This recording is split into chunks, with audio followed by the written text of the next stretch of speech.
সকাল সকাল বেরিয়ে পড়েছি বাজারের উদ্দেশ্যে, কারণ ছেলে খেতে দিয়েছে ভেটকি মাছের পাতুরি। তাই বাজার টাজার করে ভেটকি মাছের পাতুরি করবো ঠিক করেছি। সেই কারণে অনেক খুঁজে ভেটকি মাছ পেয়ে সেটাকে ফিলে করে নিয়ে আসলাম, এবং ফিলেটাকে একটু নুন আর হলুদ দিয়ে ভিজিয়ে রেখেছিলাম। আধ ঘন্টা ভেজানোর পর এটাকে তুলে নিয়েছি। নিয়ে এদিকে সর্ষে বেটেছি, সর্ষে পোস্ত, তার মধ্যে রয়েছে টক দই, নুন, ধনে পাতা, রসুন কুচি অল্প, আর কাঁচা তেল, নুন তো অবশ্যই লাগছে, আর হলুদ দেবে অবশ্যই। হলুদ দিয়ে এটাকে ভালো করে এটাকে মেখে নিলাম। মাখার পরে এই ওই মাখার মধ্যে মাছের যে পিসগুলো আছে সেইগুলোকে দিয়ে তুলে নেব।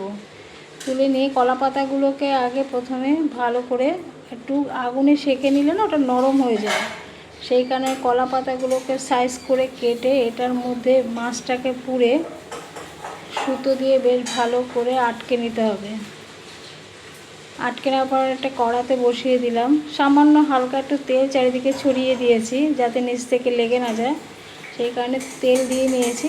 তেল দিয়ে মাখিয়ে নিয়ে ওইটাকে বসিয়ে দিলাম মাছগুলোকে, যেটা বাঁধা হয়েছিল।